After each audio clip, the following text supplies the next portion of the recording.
Level 1, the carpenter's son. You are 8 years old. Nazareth, a village so small Rome has never written its name down. Your father's workshop smells of cedar shavings and sweat. You are learning the trade. How to read the grain, how to square a beam, how to drive a nail clean through wood with 2 strikes. There are whispers in this village about you, about your mother, about a birth in Bethlehem no one can quite explain. Shepherds who arrived talking about the sky, foreigners who arrived with gold, a king who heard a rumor and sent soldiers to kill every boy your age. Your parents fled to Egypt while you were still nursing. You know none of this yet. You are a boy in a workshop, lifting a beam of wood onto your shoulder. One day, a beam will lift you. Level 2, the temple. You are 12. Passover in Jerusalem. 2 million pilgrims, 1 city, and somewhere in the chaos of the caravan home, your parents realize you are gone. 3 days they search. 3 days your mother does not sleep. They find you in the temple courts, sitting among the teachers of the law, old men with 60 years of study, and they are listening to you, asking your questions back to you. Your mother pushes through. Why have you done this to us? You answer with a question. Didn't you know I would be in my father's house? She doesn't understand, not fully, but she files the sentence away in her heart, next to the shepherds, next to the gold. You go home to Nazareth. You obey, you grow, and for 18 years you say nothing. Level 3, the hidden years. You are 25. The workshop is yours now. Your father is gone. You are the eldest son, so you build. Door frames, yokes, tables for people who will never know whose hands made them. Your hands are cracked and calloused. Your back knows the weight of timber. Rome squeezes the village for taxes. You watch all of it, and you wait. This is the part no one talks about. 9/10 of your life is silence, obscurity, sawdust. Any day you wanted, you could have walked out and started. You don't. There is a time for everything, and it is not yet. The patience it takes to be ordinary, when you know what you are, is its own kind of miracle. Level 4, the river. You are 30. Word crawls up the Jordan Valley. A wild man in camel hair is preaching in the desert, baptizing crowds in the river, telling them someone is coming. He is your cousin. You walk south, and you stand in line with tax collectors and soldiers and prostitutes, sinners waiting for a washing you do not need. Your cousin sees you and goes pale. I need to be baptized by you, he says, and you should come to me? You tell him to let it be. You go under the cold brown water, and when you come up, the sky tears open. Something descends like a dove, and settles and stays. A voice rolls over the valley. This is my son, whom I love. The hidden years are over. Everyone heard it. Level 5, the desert. You are still 30. The Spirit drives you straight from the river into the wilderness. 40 days, no food, rock, heat, silence, and then the voice that has been waiting for you since Eden. It comes when you are weakest, and it comes with shortcuts. You're hungry. Turn these stones to bread. Throw yourself from the temple roof. Let angels catch you in front of the crowds. Then the last one. All the kingdoms of the world, in a single moment. Bow once, and it's yours. No cross, no nails, no tomb. You answer all 3 with scripture, and the enemy leaves you, until a better time. You have just refused the whole world. You came for something bigger than the world. Level 6, the 12. You are 31. You do not recruit scholars. You walk the shoreline of Galilee and call fishermen mid-cast. Follow me. They drop the nets. A tax collector, hated by everyone, sitting in his booth. Follow me. He stands up and leaves the money. A zealot who wants Rome burned to the ground, seated at the same fire as the man who collected Rome's taxes. 12 of them. Loud, jealous, slow to understand. You know exactly what each of them will do. Who will doubt? Who will deny? Who will betray? You choose them anyway. Love is not blind. Love sees everything and stays. Level 7, the storm. You are 32. Galilee has gone electric. A leper kneels in the road, and you do the thing no one does. You touch him first, then heal him.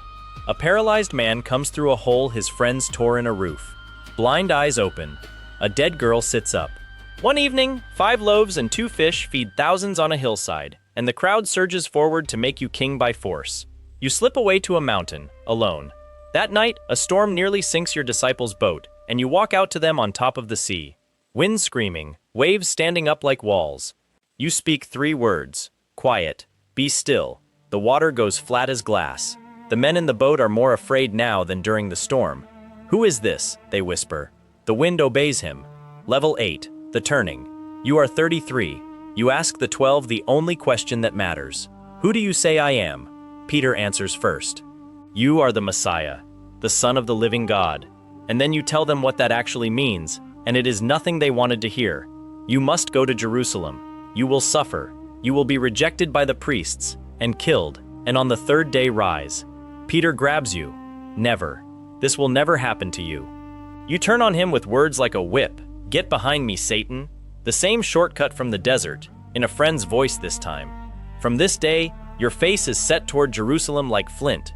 The road only goes one direction now. Level 9, the city. You are still 33. You ride into Jerusalem on a donkey, and the city detonates. Cloaks in the road, palm branches, children screaming Hosanna, the whole hillside chanting the psalms of a conquering king. The priests watch from the walls. Then you walk into the temple courts and flip the tables of the money changers, coins ringing across stone, doves exploding out of cages. This house was a house of prayer, and they have made it a den of thieves. Every day this week you teach in their courts, and every trap they set for you snaps shut on empty air. So they stop trying to trap you. In an upstairs room, money changes hands. 30 silver coins. The price of a slave. One of your 12 carries the purse. Level 10, the meal. It is Thursday night. An upper room, borrowed. You take off your outer robe, wrap a towel around your waist, and wash the feet of 12 men. The King of Kings, on his knees with a basin of water, drying the toes of the man who has already sold you. You break the bread. This is my body, given for you. You pass the cup. This is my blood, poured out for many. They don't understand yet. They will. You look at your betrayer across the candlelight. What you are about to do quickly. He rises and slips out the door, and the night swallows him. The clock you have outrun for 3 years finally starts. Level 11, the garden, midnight. An olive grove called Gethsemane. You take 3 friends and walk deeper into the dark, and for the first time in the entire story, you are afraid. You fall on your face in the dirt. Your sweat drops like blood. Father, if there is any other way, take this cup from me. Silence. Yet not my will but yours. You find your friends asleep. Torches come through the trees. Your betrayer identifies you the way friends greet each other, with a kiss. Swords out, 1 slash, a servant's ear gone, and you heal it. Your last miracle, a mercy to the mob arresting you. Your disciples scatter into the night, every last one. By the time the rooster screams, Peter has sworn 3 times that he never knew your name. Level 12, the trials. Friday, before dawn. The priests convict you in the dark, illegally, on rented testimony. Then they drag you to the only man in Judea with authority to execute. A tired Roman governor looks at you and finds nothing. He asks if you are a king. He asks what truth is, standing close enough to touch it. He offers the crowd a murderer instead, and the crowd chooses the murderer. He washes his hands of you in front of everyone. Roman soldiers flog you until your back is an open field. They twist thorns into a crown, drive it down, and kneel. Hail, King of the Jews. You say nothing. You have held nails your whole life. You know exactly what they can do, and you walk toward them anyway. Level 13, the beam. Friday, 9 in the morning. They lay the crossbeam on your shredded shoulder, the carpenter carrying his last piece of wood through streets you rode into as a king 5 days ago. On a hill shaped like a skull, they drive iron through your wrists and feet. 2 strikes, clean. Above your head, a sign in 3 languages. King of the Jews. And from the cross you do not curse. Father, forgive them. They don't know what they are doing. You give a dying thief paradise. You give your mother a new son. At noon the sky goes black for 3 hours over the whole land. Then you cry out with the last of your lungs. It is finished. Not a defeat, a verdict. The debt, paid in full. The temple veil rips top to bottom, and a Roman centurion who has killed men for a living stares up and says, surely, this man was the Son of God. Level 14, the 3rd day. Sunday before sunrise. The tomb is sealed, guarded, and finished. Except the stone is rolled away, and the grave clothes are lying there empty, folded, like a bed no one needs anymore. A woman from Magdala stands weeping in the garden, and you say one word, her name, Mary. She turns, and the world turns with her. Over 40 days, hundreds see you, touch you, eat with you. The men who fled will carry this story to their own executions, and not one of them will take it back. Caesar's empire is dust. The whips, the nails, the tomb, all of it lost. They killed you, and here you stand. The grave is the one thing on earth that could not hold you. And now, you are living with truth.